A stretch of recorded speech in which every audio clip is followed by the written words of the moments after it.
Bonjour, alors pour aujourd'hui, nous allons tout simplement continuer avec la correction de l'EAMAP 2019 mathématiques. Et aujourd'hui, le troisième exercice que je te propose, c'est un exercice sur les intégrales. On voit en fait plusieurs notions comme l'intégration par partie, ainsi de suite. Alors, avant de passer à la correction de l'exercice d'aujourd'hui, en fait, je ne veux pas juste que tu sortes de tête exercices en te disant que j'ai été sur ton max, j'ai vu une vidéo qui m'a permis de comprendre la correction d'un exercice. Oui, cette vidéo en fait va te permettre de comprendre la correction d'un exercice, ça je te le garantis. Mais au-delà juste de comprendre ce qu'on va faire aujourd'hui, je veux que tu développes une autre aptitude ou bien capacité. C'est-à-dire quoi? C'est-à-dire tout simplement qu'on a déjà dit qu'en mathématiques, avoir l'œil, c'était cette capacité tout simplement à remarquer les indices qui te montrent le chemin. Maintenant, tu dois comprendre également qu'il y a parfois les indices qui te montrent un chemin en fait qui n'est pas vraiment le chemin que tu dois emprunter. C'est-à-dire que quoi? Lorsqu'on parle de démonstration, il y a la méthode directe, la contraposée, la récurrence, il y a un tas de méthodes de démonstration. Et il y a parfois des indices qui nous spécifient que non, là c'est la bonne méthode, ça c'est la récurrence, ça c'est la contraposée, ainsi de suite. Mais parfois en fait ces indices, ce n'est pas exactement le cheminement qu'on va prendre. Parce que lorsque vous partez d'un examen, lorsque vous partez d'un concours, vous n'avez pas à prendre 10 minutes pour ne serait-ce que trouver la route. 5 minutes, c'est même trop beau. Alors, tout simplement parce que quelquefois, ces indices ne te montrent pas la bonne méthode. Donc, on va voir tout simplement, lorsque tu as fait un indice, en fait, tu dois avoir la certitude que c'est la méthode. Vérifier si c'est vraiment la bonne méthode de démonstration. Et une autre chose qu'on va voir aujourd'hui, c'est l'une des techniques en fait que j'utilisais en terminale lorsque j'avais un problème en démonstration. Lorsque je voulais démontrer quelque chose que je ne vois pas immédiatement. C'est-à-dire que je me donne une démonstration à faire, je ne vois pas comment est-ce que je peux procéder avec tout ce que je sais. Ce que j'essaie de faire, c'est d'aller, donc je pars sur mon crayon, je pars sur le résultat et j'essaie en fait d'établir quelque chose, une condition, une petite condition que je peux utiliser pour remonter vers ce que je veux. Donc je vais vous expliquer comment est-ce que vous procédez pour faire tout cela lors de la résolution de l'exercice d'aujourd'hui qui est un exercice intéressant. Pour tout entier naturel n, on pose I de n qui est l'intégrale de la exponentielle x ln de x à la puissance n dx et on nous donne I0 qui est l'intégrale de 1 à l'exponentielle x dx. À la première question pour demi-point, on vous demande de calculer I0 et I1. Alors, à la question 1, je veux deux informations. Je veux I0 et je veux I1. Alors, lorsqu'on dit I0, c'est ceci. Pourquoi? Parce que je remplace n par 0. Or, tout nombre à une puissance 0, c'est 1. Donc, j'ai x fois 1, x. Allons-y. Donc, je veux l'intégrale. I0, ça serait tout simplement dit l'intégrale de 1 à l'exponentielle x dx. Or, pour pouvoir calculer une intégrale, vous avez besoin de connaître primitive. En fait, trouver les primitives des fonctions. Donc, ici, qu'est-ce que tu fais? Tu te poses la question. Quelle est la primitive de x? X se met sur la forme quoi? La dérivée de x, c'est 1. Donc, j'ai en fait la forme ici, 1 u' exposant r. Et dans ce cas de figure, on a que si j'avais une telle fonction, la primitive, ou bien si je peux créer ça, ma primitive serait tout simplement 1 sur r plus 1, u à la puissance r plus 1. C'est dit quoi? C'est dit tout simplement que je veux la primitive de ceci. Qu'est-ce que je fais? C'est tout simplement à la puissance 1. Donc, si j'applique ceci, c'est 1 sur 1 plus 1. Notre fonction, c'est x à la puissance 1 plus 1. Donc, ici, on a 1, on a exponentielle. Donc, c'est dit quoi? C'est dit tout simplement que j'aurai 1 demi de x carré. On remplace l'exponentielle, c'est 1 demi d'exponentielle carré moins 1 demi de, en remplaçant par 1 au carré, c'est 1. Donc, on a moins 1 demi. Je peux conclure tout simplement que voici mon I0. Nous allons maintenant passer à I1. Lorsqu'on dit I1, c'est dit quoi? Je viens, je remplace mon n par 1. J'ai tout simplement quoi? L'intégrale de 1 exponentielle de x, ln de x, d. Alors, je veux calculer cette intégrale. Je ne vois pas directement en fait la primitive de x, ln de x, mais on m'a parlé de l'intégration par partie. Une méthode également que nous avons déjà expliqué et nous avons même expliqué le procédé qui vous permet d'aboutir à cette formule que vous utilisez dans l'intégration par partie. Donc, c'est dit quoi? Lorsqu'on a fait l'intégration par partie, le plus complexe notamment, c'est de trouver quelle est la fonction que j'ai primitive, quelle est celle que je vais dériver. C'est dit quoi? Pour primitiver, Je vais tout simplement dire que je peux rapidement trouver la dérivée de ln de x. Donc, je vais dire que ceci, c'est ln de x. Je peux trouver sa dérivée. Et bien sûr, la primitive de ceci, c'est déjà fait. Donc, on va primitiver x et on dérive ceci. Donc, on va tout simplement dire quoi? U'. La dérivée de ceci, c'est 1 sur x. Et la primitive, c'est tout simplement 1 demi de x carré. Maintenant que je suis là, j'applique ma propriété qui dit mon I de 1, ça sera tout simplement UV. Donc 1 demi de x carré ln de x UV. Ensuite, moins l'intégrale de 1 à exponentielle de ceci. Ça fois ça, c'est quoi? 1 demi de x fois 1 sur x dx. Maintenant, je viens, je remplace. Par exponentielle, j'ai quoi? ln d'exponentielle, c'est 1. Et si on va donc rester avec 1 d'exponentielle carré. Si on remplace par 1, 0, donc ce n'est pas bon. C'est 0, on passe. Maintenant, je peux faire sortir celui-ci. Je peux faire sortir le réel. Donc, j'ai quoi? Intégrale de 1 à exponentielle de x carré. Et si on a x en bas, donc on peut simplifier nos x, on va rester avec x dx. Alors, lorsque j'arrive là, je remarque que ça, c'est quelque chose que je connais. C'est tout simplement mon donc je peux encore dire quoi? Je peux encore dire que c'est 1 demi d'exponentielle carré moins 1 demi de i0 qui est, voilà notre i0. Donc, on va tout simplement dire 1 demi d'exponentielle carré moins 1 demi de ceci. 1 demi d'exponentielle carré moins 1 demi. Donc, on développe, ça va faire quoi? Mettons ça sur 4. On aura tout simplement ceci moins 1 quart d'exponentielle carré plus 1 quart. À la question 2a, on nous demande de montrer que pour tout entier naturel n, on a i de n plus 1 égale à l'exponentielle carré moins n plus 1 i de n sur 2. Alors, à la question 2, tu veux montrer ceci. Alors, comment est-ce que tu procèdes? La première chose, tu as i de n plus 1, tu as i de n. Donc, c'est en fait exprimer i de n plus 1 fonction de i de n. Jusque-là, voilà les 16 informations qu'on a fait à la première question. Donc, je viens, si j'avais i de n plus 1, ça dit quoi? L'intégrale de 1 à exponentielle x, là où il y a n, je remplace par. Donc, on a ln de x à la puissance n plus 1 dx. Alors, je me pose la question, je veux créer i de n. Et pour créer i de n, il faudra en fait que j'ai le ln de x à la puissance n. Ça veut dire que la puissance me cause problème. Or, pour transformer une puissance, donc pour passer une puissance inférieure, tout ce que j'ai fait, c'est tout simplement dériver. Ça veut dire quoi? Ça veut dire que je peux encore dire que la fonction que je vais dériver dans ce cas, ça serait ln dx à la puissance n plus 1. Et cette langue primitive, c'est tout simplement notre x. Alors, si la dérivée de u exposant n, c'est dit quoi?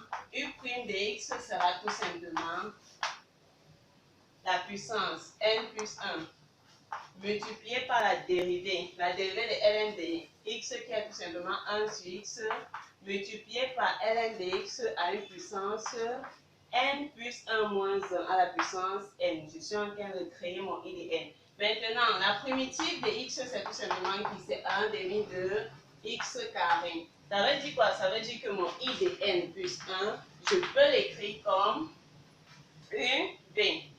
Donc, on va dire que, on met d'abord le V. ln dx à la puissance n plus 1. 1 exponentielle moins l'intégrale de 1 à exponentielle de ceci fois ceci.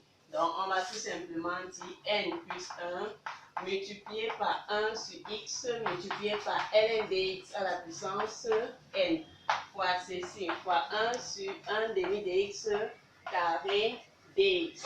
Alors, en passant par exponentielle, qu'est-ce qu'on a? ln d'exponentielle, c'est 1. 1 à 1 puissance n plus 1, c'est 1. Et si on a tout simplement exponentielle au carré, donc je peux encore écrire ça comme 1 demi d'exponentielle carré.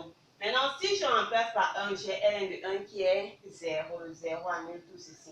Donc, j'ai moins. Je fais sortir ce qui n'est pas fonction de x. On a n, on fait sortir le 1 demi, on fait sortir le n plus 1. On a l'intégrale de 1 à exponentielle Maintenant, regardez, vous avez x, vous avez x carré, donc je peux éliminer un x. Il va rester tout simplement x et ceci. ln dx à la puissance n dx. Or, lorsque je regarde ceci, c'est quoi? Je viens tout simplement de créer mon I de n. Donc, je peux encore écrire ça comme 1 demi d'exponentielle carré moins 1 demi de n plus 1 in. Donc, conclusion, c'est qu'on nous a demandé de montrer n plus 1 in de tout sur 2. À la question 2b, on nous demande d'en déduire I de 2. Alors, en 2b, on me demande I de 2. Alors, on vous a dit quoi? Le mot en déduire veut tout simplement dire que j'utilise les résultats précédents. Or, précédemment, j'ai pu établir, calculer en fait I1. Ça veut dire que si je peux, il y a la relation ci. Donc, je peux tout simplement trouver I2 en me servant de I1. Donc, c'est dit quoi? J'applique ceci, c'est dit que I2 serait tout simplement égal à exponentielle carré moins. Regardez, n plus 1, n plus 1. Donc, si ici c'est 2, ici c'est 2. I2, le terme inférieur 1 sur 2. Donc, on va dire que notre I2, c'est tout simplement notre I1. Et voilà. Donc, on va dire 1 quart de exponentielle carré plus 1 quart sur 2. Donc, je vais conclure. Donc, je vais tout simplement dire exponentielle carré. Le 2 simplifie 1 de ici. J'ai moins 1 demi d'exponentielle carré moins 1 demi sur 2. Donc, on va clôturer en disant que notre I2, ça sera vraiment qu'on peut mettre 2 sur 2. 2 moins 1, j'ai 1 demi de exponentielle carré moins 1 demi sur 2 sur 1. Donc, on inverse ceci. Donc, quand ça monte, ça multiplie de 2. Ça veut dire que notre I2 sera tout simplement 1 quart de exponentielle carré moins 1. Donc, on met le moins 1. Voilà notre I2. 3a, on demande de justifier que pour tout terme, I de n plus 1 est inférieur à I de n pour 1 point. Alors, nous sommes en 3a. Je veux montrer ceci. Alors, lorsque je regarde, j'ai I de n plus 1, j'ai I0, j'ai I1, j'ai I2. Ça veut dire que lorsque je regarde ça, je pense que je peux passer par la récurrence. J'ai quoi? N c'est un entier naturel.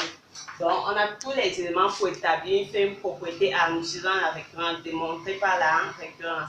Mais avant en fait de commencer à rédiger, rassurez-vous toujours, lorsqu'on parle de récurrence, on parle de 3 étapes. On a l'initialisation, c'est souvent simple à démontrer. On a l'hérédité qui est la deuxième étape et celle un peu plus complexe. Et on a la conclusion. Ça veut dire que si tu veux savoir si tu peux montrer une propriété par la récurrence, rassure-toi de savoir si tu peux montrer l'hérédité. Ça veut dire quoi? Lorsque tu vas supposer que ceci est vrai, est-ce que tu pourras montrer qu'au prochain rang, cette propriété est vraie? Donc, en supposant ceci, est-ce que tu pourras montrer que I de n plus 2 serait inférieur ou égal à I de n plus 1? C'est en fait cela. Alors, ici, qu'est-ce que tu fais? Regardons.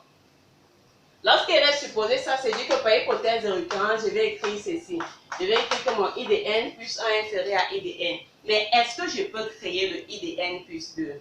Si je prends I de n plus 2, ça veut dire que ici on aura quoi? On aura 2.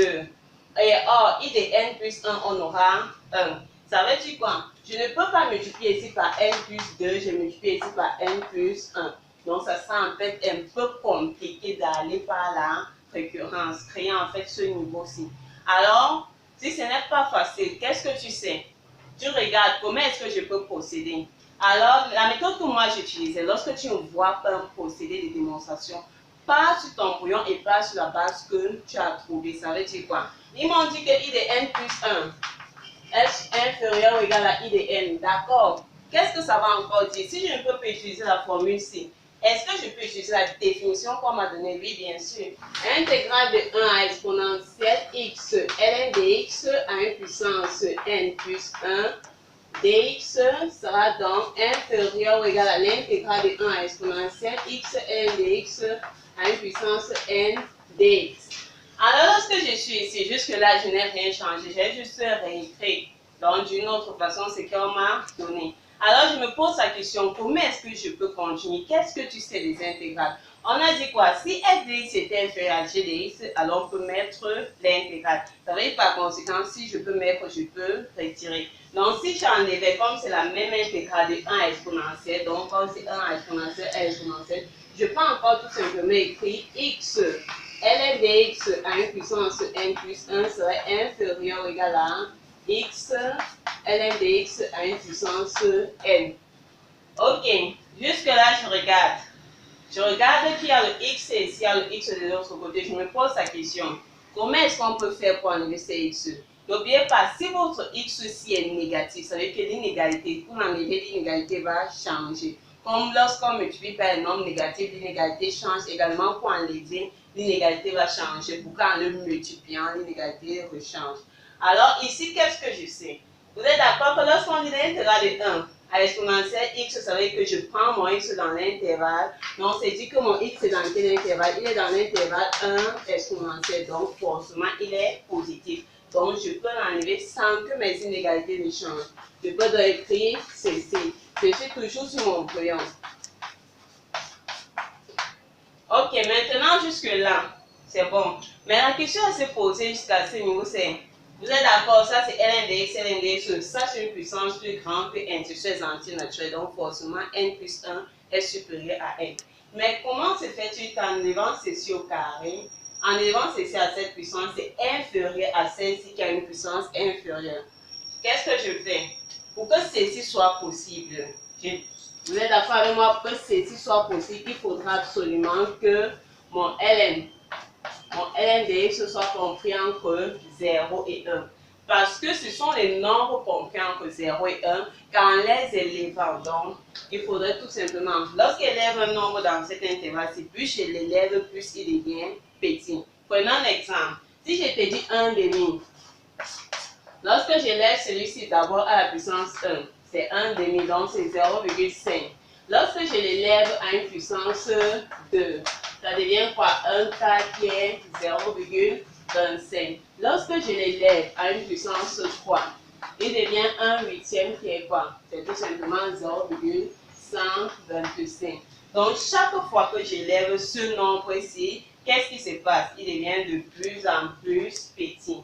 Ça veut dire que pour qu'une puissance, ceci soit vrai, il faudrait que ceci soit vrai. Donc, lorsque je suis arrivé à ça, est-ce que maintenant je peux commencer ici? Oui. Je connais dans quel intervalle se trouve x. Tu viens maintenant sur ton épreuve. Je sais que mon x se trouve dans l'intervalle 1 exponentiel. C'est dit quoi? C'est dit que x est compris entre 1 et le exponentiel. Maintenant, allons-y. Ça reviendra à dire quoi? Pour avoir le ln de x, je mets tout simplement ln de 1 donc sera compris entre ln de x sera compris. Donc, on met ln partout. Or, ln de 1 c'est 0. Mon ln d'exponentiel c'est 1. J'ai pu établir que je suis déjà là. Maintenant, vous remontez. J'élève tout simplement. Si je peux dire ça, donc je peux affirmer tout simplement qu'en élevant ce ln de x à une puissance n plus 1, il sera inférieur si on l'élève à une puissance inférieure. Maintenant que je suis là, x est un nombre positif, x supérieur à 0, donc je peux multiplier de part et d'autre par x. Donc si je multiplie de part et d'autre par x, ça ne change pas le sens de mon inégalité. C'est pour ça que vous devez vous rassurer du signe de x. Maintenant, on est où? À ce niveau qui était dans ton brouillon, tu peux mettre les intégrales. Ce sont les propriétés des intégrales. Je mets tout simplement mes intégrales. Donc, je peux écrire x ln de x à la puissance n dx. Et bien sûr, on va tout simplement conclure par que notre i de n plus 1 inférieur ou égal à i de n. À la question 3b, on demande d'en déduire en utilisant la relation une l'encadrement ci-dessous. Alors pour la question 3b, je veux en déduire ceci en utilisant la relation 1. Alors lorsqu'il y a la relation 1 qui est l'expression de i de n, fonction de i de n, je peux tout simplement rapidement penser à la récurrence. Mais comme on a dit, si tu penses à la récurrence, rassure-toi que tu peux effectuer l'hérédité. Mais dis quoi? À l'hérédité, on nous dira tout simplement de montrer que notre I de n plus 1 est compris entre exponentielle carré sur n plus 4 et exponentielle carré sur n plus 2. Alors ici, ça c'est ce qu'on va nous demander au rang n plus 1. Je me pose la question. Tu as ceci, donc tu vas commencer par cela. Tu vas dire que ton I de n, voilà l'information. J'ai dit que ceci était vrai. Donc la propriété étant vraie, ce rang, est-ce que je peux aboutir à ce que j'ai en haut? Alors, comme on a ceci, j'ai I de n, donc je multiplie par n plus 1. Donc en multipliant par n plus 1, j'ai n plus 1 sur n plus 3, exponentielle carré. N plus 1 de I de n. Et si le n plus 1 s'en va, exponentielle carré. Maintenant, le moins. Donc, on a que quand on multiplie par moins, on change. Donc, j'ai moins exponentielle carré, moins n plus 1 de I de n, moins n plus 1 sur n plus 3. Exponentielle carré. Ensuite, alors pour créer l'exponentielle carré, c'est mettre tout simplement plus exponentielle carré partout. Donc, ici, ça devient 0. Ici, j'ai exponentielle carré moins n plus 1 de I de n. Ici, on a exponentielle carré moins n plus 1 sur n plus 3 exponentielle carré. Alors, c'est dit quoi?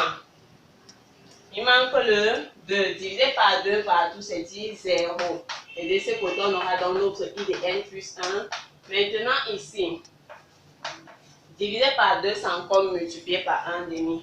Or, ça c'est quoi? N plus 1, ça c'est, je peux mettre n plus 3 sur n plus 3. Donc le n moins.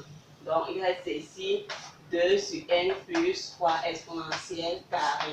Donc on peut tout simplement dire que ceci, ça sera I de n plus 1 inférieur ou égal à exponentielle carré sur n plus 3. Donc en utilisant la référence, on va arriver à ça. Or, si tu es d'accord, je peux bien mettre exponentielle carré de n plus 2. Donc, c'est divise par un élément, un nombre positif par un élément plus petit. Ça là sera forcément plus grand que celui-ci. Donc, j'ai créé quel côté? J'ai créé ceci, mais j'ai un problème à ce niveau. Il y a le 0. Or, je ne peux pas mettre ça derrière le 0. Ça veut dire quoi? Ça, c'est un encadrement de I de n plus 1. Mais en utilisant la récurrence, ce n'est pas précisément l'encadrement comme me demande de faire. Donc, c'est incomplet. La récurrence va vous donner ce résultat-ci. Et vous ne pourrez pas en fait mettre celui-ci parce qu'on sait qu'il est positif. Alors, qu'est-ce que tu vas faire? Tu regardes. Alors, pour démontrer tout simplement cette inégalité, on nous a spécifié d'utiliser ceci. Donc, on nous a demandé d'utiliser la relation qu'on établit, donc la relation phi. Alors, ce qu'on va tout simplement faire, c'est utiliser cette relation, mais d'une autre façon. Alors, qu'est-ce que j'ai démontré? En 3a, on a montré ceci. On a montré que notre I de n plus 1 était inférieur ou égal à I de n. Alors, si je peux, donc on est d'accord que si je quitte d'ici, je peux toujours utiliser la relation dont on me parle. Mais jusque-là, une autre, on a I de n ici, mais il manque une autre partie. Donc, ce qu'on va vérifier, on va d'abord vérifier si ce I de n plus 1 est positif. Vous êtes d'accord qu'on vient de voir quoi? On vient de voir que notre ln de x serait compris entre 0 et 1. Or, si je veux l'encadrement de I de n plus 1, je vais tout simplement dire quoi? Je vais tout simplement dire à la puissance, si on élève 0 à la puissance n plus 1, c'est 0. Donc, on aura tout simplement ceci. 1 à la puissance n plus 1, c'est 1. Donc, j'ajoute le x. On sait que notre x est positif. Donc, le x est compris entre quoi? Le x lui est compris entre exponentielle. Ça veut dire quoi? J'ai tout simplement ceci. ln de x à la puissance n plus 1 inférieur ou égal à 1. Ça veut dire que si je fais le produit de ceci, j'ai quoi? J'ai 0 inférieur ou égal à x ln de x à la puissance n plus 1 et inférieur ou égal à exponentielle. Donc, si je veux obtenir mon I de n plus 1, voici le supérieur. Donc, il veut mettre quelque chose de ce côté. Donc, il faut que je trouve ce qu'il veut mettre. Alors, je mets quoi? Intégrant. Si je mets l'intégrale de 1 à exponentielle de 0 dx, ce serait donc inférieur à l'intégrale de 1 à exponentielle de x ln de x à la puissance n plus 1 dx, qui serait inférieur ou égal à intégrale de 1 à exponentielle de exponentielle dx. Or, comme ceux-ci, ce sont des réels, qu'est-ce que j'ai? J'ai de ce côté 0. Donc, c'est 0 exponentielle moins 1. Donc, c'est une constante. Je mets la constante, je mets exponentielle moins 1. Inférieur à notre I de n plus 1. Inférieur ou égal à quoi? Exponentielle moins 1. C'est dit quoi? C'est dit que je peux encore compléter l'inégalité ici en remarquant que mon I de n sera tout simplement supérieur à 0, I de n plus 1. Donc ici, je peux encore écrire 0. Donc on va utiliser en fait ça pour essayer de créer ceci. Et bien sûr, en passant par la relation 1. Alors traduire ceci, c'est dire que 0 serait compris. Utilisons la première relation 1. Exponentielle carré moins n plus 1, donc sur 2 inférieur ou égal à quoi? À I de n. Alors lorsque je te dis lorsque je te dis par exemple que 1 est inférieur à 2 qui est inférieur à 3, ça veut dire quoi? J'ai deux informations, le 1 à 2 et le 2 est inférieur à 3. Donc pour montrer ceci, vous pouvez montrer tout simplement que le I de n est supérieur à ceci et que le I de n est inférieur à ça. Donc lorsque j'ai ça, je peux traduire ça en disant quoi? J'aurai ceci, j'aurai 0 qui est inférieur à exponentielle carré moins n plus 1 I de n sur 2 et exponentielle carré moins n plus 1 I de n sur 2 qui est inférieur ou égal à I de n. Donc, c'est traduit ceci. 2, comprendre que 1 et 3, c'est dit quoi? 2 est supérieur à 1 et 2 est inférieur à 3. Or, ça, c'est dit, on va essayer. Donc, pour écrire le 2, c'est le I de n comme beaucoup créer ça. Donc, si on multiplie partout par 2, j'ai toujours 0 inférieur ou égal à exponentielle carré moins n plus 1 de I de n. Et de ce côté, je multiplie par 2 pour écrire le 2 ici. Exponentielle carré moins n plus 1 de I de n serait inférieur ou égal à 2 I de n. Maintenant, je fais traverser celui-ci, comme il est négatif, va devenir positif. J'aurai quoi? J'aurai n plus 1 de I de n inférieur ou égal à exponentielle carré.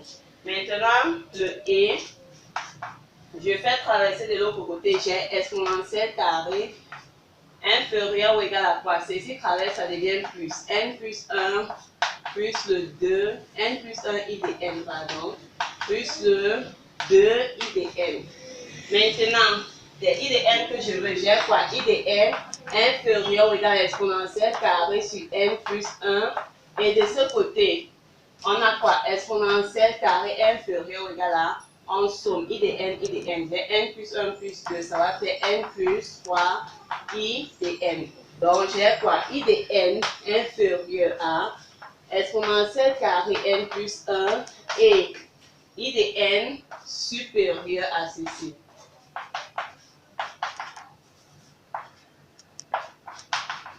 Donc, j'envoie celui-ci en bas. Donc, j'ai quoi? I de n inférieur. Voici exponentielle carré moins 1. Donc, ceci, voici ça. Et en même temps, si c'est le ou, c'est faux, ce n'est plus la même chose. Et de ce côté, j'ai bien ceci, I de n qui est supérieur à cette expression. Donc, on peut tout simplement conclure que notre I de n serait compris entre, il est quoi? Il est inférieur à ceci. Donc, comme il est inférieur à ceci, ça veut dire que ceci est devant et il est supérieur à ceci. Donc, le et change tout. Si c'est ou, ce n'est plus la même chose. Alors, la dernière question 3, c'est on nous demande de calculer les limites de I de n et de n I de n lorsque n tend vers plus l'infini pour un point. Alors, on vient montrer tout simplement que notre I de n était compris entre exponentielle au carré sur n plus 1 et exponentielle au carré sur n plus 3 et sur n plus 1. Alors, lorsqu'on veut calculer la limite de I de n, voilà l'encadrement de I de n. Chaque fois que vous avez l'encadrement, on passe au théorème des Janda. C'est-à-dire quoi? Je veux la limite à plus l'infini. Je calcule la limite de cette expression. Lorsque n tend vers plus l'infini d'exponentielle carré sur n plus 3, c'est tout simplement quoi? Un réel sur l'infini, c'est 0. D'un autre côté, limite, lorsqu'il se tend vers plus l'infini d'exponentielle carré de n plus 1, c'est encore réel sur l'infini, 0. Limite à gauche égale à limite à droite, on dit tout simplement, d'après le théorème des gendarmes, on aura limite lorsque n va tendre vers plus l'infini de I de n, qui sera égal à 0. Maintenant, si je veux n, la limite de n, I de n, j'essaie d'abord d'encadrer. Je sais que n, c'est un entier naturel, donc on multiplie partout par n, on a quoi? N exponentielle carré sur n plus 3, inférieur ou égal à n, I de n, inférieur ou égal à n exponentielle carré sur n plus 1. C'est-à-dire quoi? C'est-à-dire que la limite, si en plus l'infini,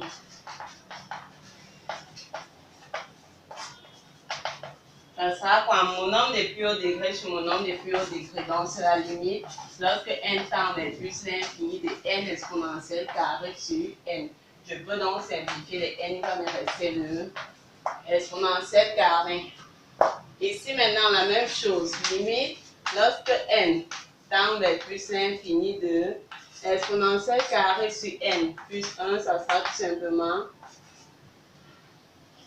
exponentielle carré. Donc, toujours d'après le théorème des gendarmes, on va conclure que notre limite, lorsque n tend vers plus l'infini de n, I de n égale à exponentielle carré.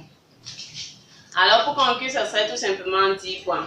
Lorsque vous voyez un exercice et que vous le résolvez, ou bien que quelqu'un le résout, ne vous posez pas juste la question de savoir comment est-ce qu'il a fait pour résoudre, mais posez-vous également la question de savoir pourquoi est-ce qu'il n'a pas utilisé certaines méthodes, pourquoi la méthode spécifique c'est pour résoudre cet exercice, pourquoi cette méthode et peut-être pas une autre méthode que vous connaissez.